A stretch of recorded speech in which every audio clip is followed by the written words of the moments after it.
자, 1846년 만 25세 나이로 이제 첫 소설집을 내고 빛나는 이제 성취를 거둔 이 도스옙스키가 한 그 48년 정도까지 한 3년 정도 되죠. 이 동안에 한 3, 4년, 한 2, 3년 동안 굉장히 많이 써요. 많이 쓰는데 이제 저는 전공이니까 이걸 이제 다 읽어보고 그다음에 이제 논문도 덜어 쓰고 이렇게 했는데 가난한 사람만큼의 작품은 사실 없습니다. 근데 굉장히 부지런하게 썼고 그다음에 이제 젊은 작가로서 해볼 수 있는 온갖 실험은 다 해봤구나 이런 생각이 드는데 이 중에서 이제 가장 문제적인 소설은 분신입니다. 저는 이제 박사 논문을 심지어 분신으로 썼기 때문에 쳐다도 보기 싫은 이제 소설인데 너무 무리한 요구를 한 거예요, 스스로에게.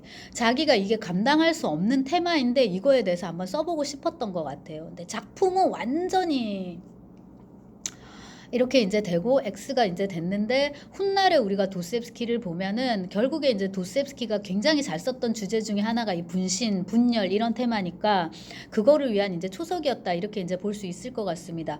여하튼 이런 이제 여러 작품들을 통해서 여러 주제를 이제 한번 다뤄보고 여러 기법들을 한번 시험해 보는 와중에 젊은 도스옙스키가 어떤 일을 했냐 하면은 운동을 이제 합니다. 그 혁명 그런 이제 서클에 이제 가입을 하게 되는데 페트라옙스키의 금요일 모임에 참석했다라고 이제 제가 썼는데요. 페트라옙스키 그 러시아어로는 이제 그렇습니다. 얘네들 해갖고 이제 묶어갖고 이렇게 이제 쓰는데 여기 가가지고 그 프리에 같은 이제 이론 소설을 이제 소설이 아니라 그런 이론서를 봤던 거죠. 이 서클에서 뭐를 읽었을까요? 하고 여러분들한테 물으면 열애업 다 칼 마르크스를 얘기를 합니다. 근데 읽을래야 해도 읽을래야 읽을 수가 없어요. 1847년에 읽을 마르크스 책이 없습니다. 마르크스와 엥겔스의 공산당 선언이 처음 나온 게 1848년도입니다. 내년에 나올 거고요. 아직 그 책도 없어가지고 마르크스가 이른바 공상적 사회주의라고 부른 유토피안 소셜리즘입니다. 이렇게 쓰더라고요. 그래서 이거를 공상적 옛날에는 이렇게 이제 번역을 했었던 모양인데 마르크스가 자기가 지금 축조하고 있는 이 과학적 사회주의 이거 말고 그 이전에 있었던 다른 사회주의 그거는 전부 다 몽상이야. 약간 이런 느낌이잖아요. 그래서 이제 그 공상적 사회주의 프리에가 특히나 이 러시아에서는 인기를 몰았던 것 같은데 그런 류의 이제 좌경 이제 서적들을 읽게 되고 그 다음에 이제 그 앞서 말씀드린 벨린스키인데 벨린스키가 이제 분신이나 뭐 여주인이나 이런 걸 비난하니까 도스옙스키는 또 가뜩이나 여린 성격에 굉장히 자존심도 상하고 그 다음에 벨린스키한테 되게 열광했단 말이에요. 비단 벨린스키뿐만 아니라 귀족 두르게네프 뭐 또 귀족 오도옙스키 공장 막 이런 사람들이 막 자기한테 막 잘 쓴다 칭찬하고 이러니까 도스옙스키가 또 너무 업됐던 거예요. 근데 갑자기 그게 한꺼번에 훅 가라앉고 풍자시가 막 돕니다. 러시아 문학이라는 코 위에 뭐 난 되게 지저분한 여드름 이런 식으로 이제 막 도스옙스키를 비난하게 되니까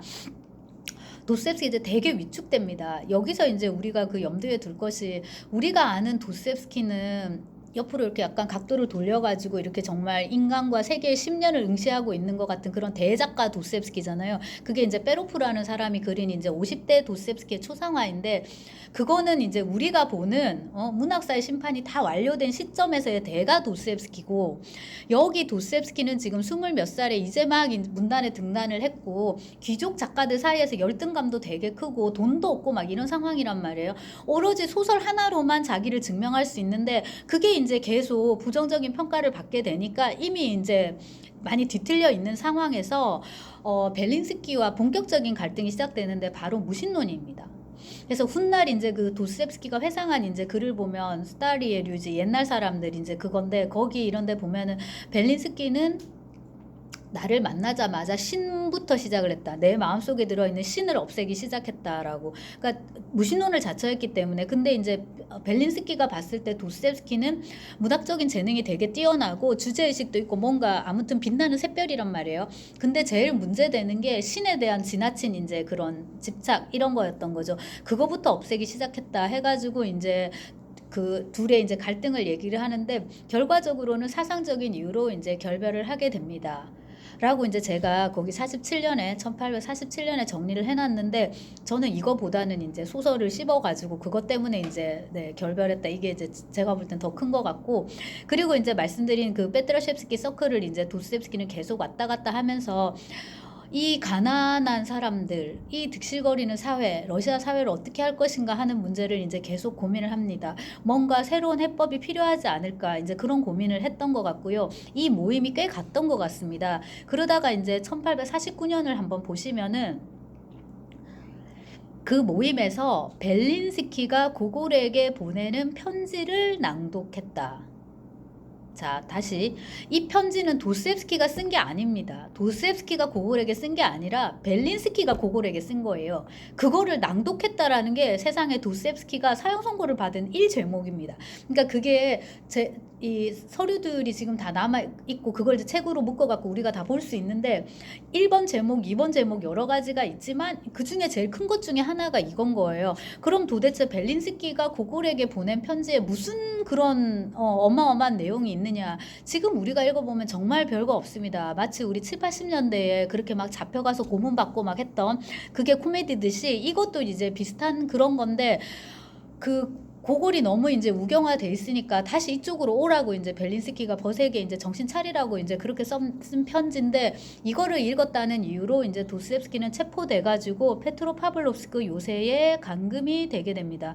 그리고 이제 그 몇 달 동안 뭡니까 이제 심리와 이제 재판이 이제 진행이 되고 결과적으로는 이제 사형 선고를 받게 됩니다. 요때 이제 도스옙스키가 썼던 소설이 꼬마 영웅이라는 소설입니다. 근데 이거는 너무나도 도스옙스키 소설 같지가 않아요.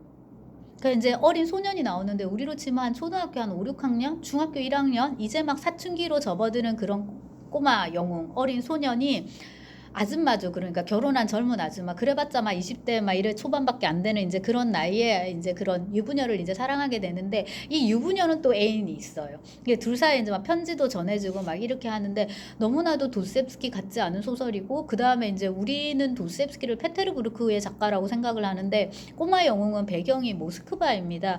그래서 도스옙스키 인생에서 가장 찬연했던 시절에 대한 기록을 페트로파블롭스크 요새에 갇혀가지고 죽을 날짜를 세면서 자기 운명이 어떻게 될지 모르는 그 미지의 상황에서 썼다라는 것.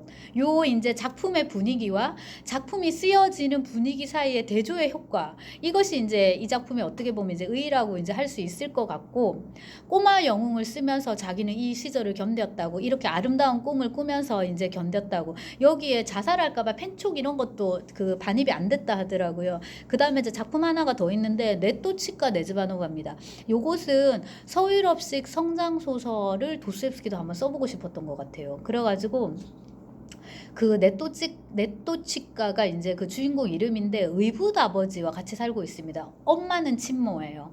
근데 얘는 이상하게 엄마보다도 아빠를 더 좋아해요. 거의 엄마가 죽고 나면 심지어 엄마를 죽이고 아빠랑 단둘이 살자 이런 식의 이제 그런 것마저 이제 보이고 그 다음에 이제 그 이 네토치카의 의부가 음악가입니다. 근데 알코올도 중독자예요. 이제 실패한 이제 이런 음악가인데 그러면서 이제 열등감에 사로잡혀 있고 이런 얘기가 이제 쭉 전개가 됩니다. 요게 이제 1부고 2부는 네토치카가 사촌 언니인가 어디 집에 가서 이제 같이 살게 돼요. 여기서 이제 네토치카하고는 전혀 다른 성향의 밝고 경쾌한 이제 까짜라는 그런 이제 또 여자애와의 우정 같은 게 이제 이렇게 묘사가 되고 그다음에 이제 이 큰 언니 혹은 뭐 젊은 이모에 해당하는 이 알렉산드라인가 이름 제가 까먹었는데 걔가 약간의 조금 문제가 있어요. 그 남편이 뭔가를 의심하고 편지가 왔다 갔다 하고 하는 이런 상황에서 되게 극적으로 그리고 문이 열리고 누가 들어왔다 이런 상황에서 소설이 갑자기 중단돼 버립니다. 왜 중단됐냐면 이때 경찰이 들이닥쳐가지고 도스옙스키를 체포해 갔거든요.